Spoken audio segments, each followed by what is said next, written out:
Ah, l'Orient, son soleil éclatant, ses couleurs chatoyantes, ses déserts brûlants, ses femmes dociles. Quel est celui de nos aïeux français qui n'a pas au moins une fois rêvé de cet Orient mystérieux, à portée de main, de bateau, et qui semble implorer la domination, la possession?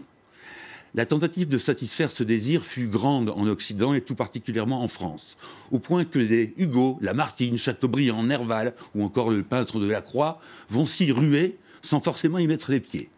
Depuis la traduction des Mille et une nuits, la France rêve de l'Orient et s'invente une mission civilisatrice, entre guillemets, et généreuse pour donner libre cours à sa soif d'un ailleurs. Bonjour, vous regardez France 24 et c'est l'heure de l'entretien. Seulement, comme cet Orient est compliqué, ainsi que l'avouera un autre célèbre plus tard, il fallait le rendre accessible. Pas uniquement occuper ses territoires, mais également brosser de ses habitants un tableau qui justifie à la fois le désir et l'appropriation.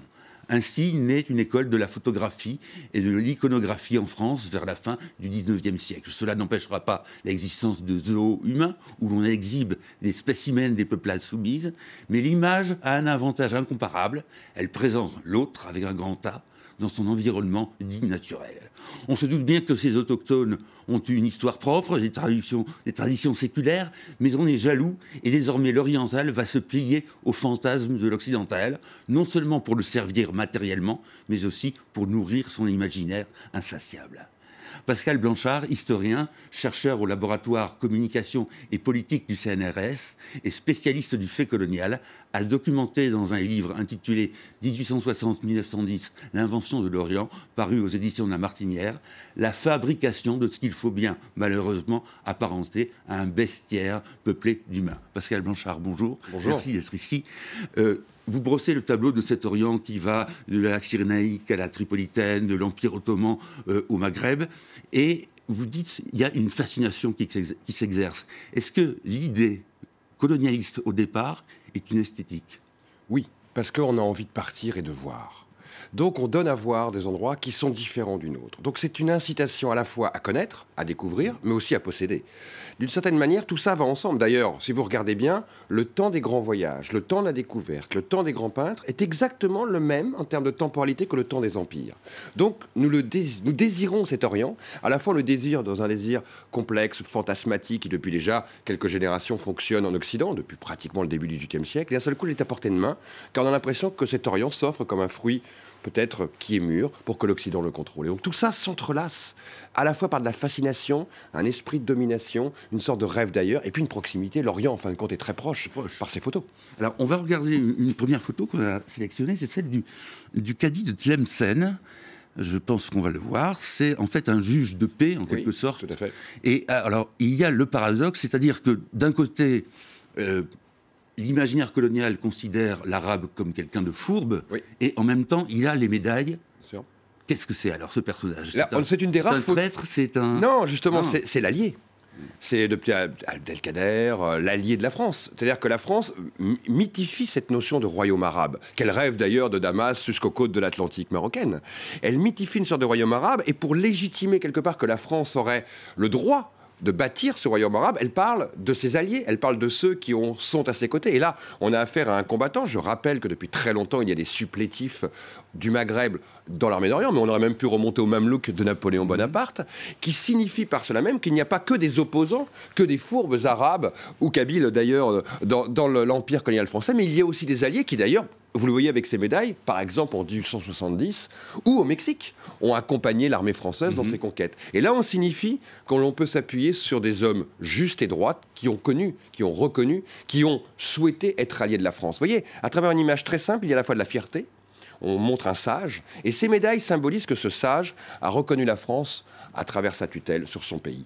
Tout ça passe par une image extrêmement simple et sobre. Les médailles signifient l'alliance, signifient d'une certaine manière une soumission acceptée. Alors, pourquoi finalement cette fantasmagorie autour de l'Orient? J'allais dire, est-ce que l'Orient en lui-même, brut, n'a-t-il pas de quoi satisfaire ce rêve? Pourquoi faut-il en rajouter une couche, en quelque sorte? C'est comme si vous me demandiez pourquoi le cinéma nous fait rêver. Eh bien, l'Orient avait cette fonction. C'est-à-dire que comment voulez-vous pousser des gens en leur montrant le réel à partir vers cet Orient? C'est exactement comme une agence de tourisme aujourd'hui. Elle va mythifier le pays où vous allez vous promener. Et bien à l'époque, on est dans la même dialectique, on va dire, de marketing. On vend un Orient qui n'est pas l'Orient, on vend un Orient des livres, des mille et une nuits. On vend un Orient du rêve et de l'ailleurs. On vend un Orient qui va nous dépayser. On vend un Orient qui n'est pas notre quotidien en Occident. On vend aussi un monde qui, quelque part, est un peu comme une galerie à visiter. C'est-à-dire, il est statique.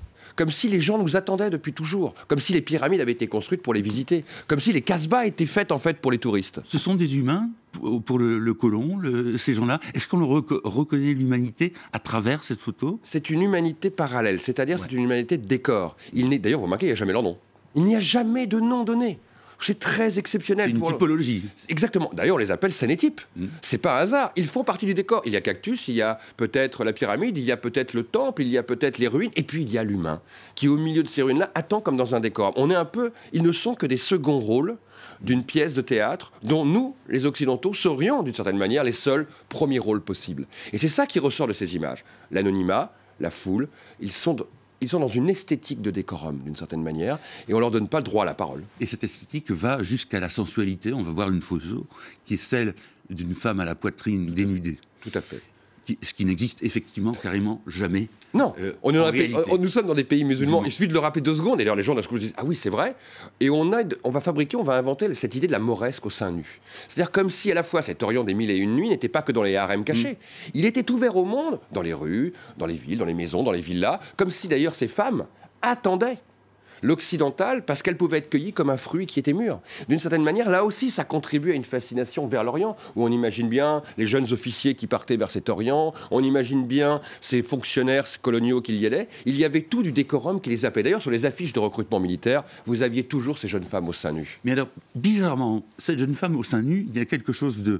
Il y a le corps qui est alangui, bien sûr, mais la tête qui ne dit rien, qui est inexpressive. Tout à fait. Pourquoi? Parce que d'une certaine manière, elle n'est pas là pour nous tenir un message, elle est là pour nous expliquer qu'elle fait partie du décorum.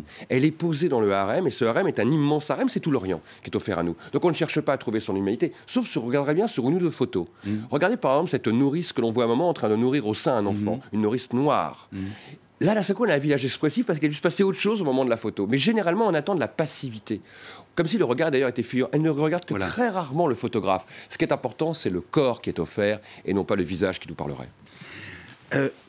Vous avez parlé dans ce livre des printemps arabes qui était une manière de terminer, d'en finir avec l'orientalisme. Que dire de ceux qui ont été des chefs de l'indépendance après donc la colonisation et qui ont d'une certaine manière singé et imité ce que le colonisateur avait fait? Est-ce qu'ils ont contribué malgré tout à la fin de cet orientalisme? C'est complexe, parce que quelque part, ils en sont aussi le fruit en termes de culture. Je vous rappelle que la plupart des grands chefs nationalistes ont vécu en Occident. La plupart ont une culture occidentale. La plupart ont été dans les grandes universités. Et on le dit toujours, pour le nationalisme au Maghreb, c'est en France que se construisait la révolution, en Tunisie, en Algérie, au Maroc. Donc ils sont eux-mêmes irrigués par ces images. Ils sont eux-mêmes piégés par ces images du regard qui est porté sur eux. Ils sont d'une certaine manière aussi les héritiers de l'image que l'Orient a fabriquée pour décoloniser les imaginaires, pour sortir de ces images du passé. C'est très complexe. La première génération ne sait pas le faire, ne peut pas le faire. Nos aînés ici, comme là-bas, dans les années 50, 60, 70, ont été piégés par quelque chose qu'ils ne maîtrisaient même pas forcément. Et aujourd'hui, nous, on commence à pouvoir prendre de la distance parce qu'on met bout à bout ces images, parce qu'on les questionne, parce qu'on décolonise notre regard. On commence à se poser la question, mais d'où vient l'imaginaire que j'ai sur l'Orient? D'où vient le fait que je pense que l'arabe est fourbe? D'où vient le fait que je pense que l'islam, c'est automatiquement du fanatisme? Toutes ces questions-là, en fait, on découvre qu'il y a des origines, qu'il y a un cheminement, qu'il y a une construction imaginaire. Mais ça prend beaucoup de temps pour à la fois devenir neutre, nous ne sommes plus irrigués par les mêmes images d'hier, les regarder avec un regard qui va les déconstruire, mais surtout commencer à donner de l'intelligence dans ce qu'on voit. Édouard Saïd avait largement commencé en expliquant que l'Orient est inventé par l'Occident. Sauf que là, on a l'outil de cette invention. On dirait la machine qui a fabriqué cet Orient. Et on se dit, mais c'est des milliers d'images, des milliers de photographes qui partagent. Et en plus, ils faisaient rêver. Parce que ce ne sont pas que des images violentes. Elles sont belles. C'est-à-dire qu'elles ont une force attractive.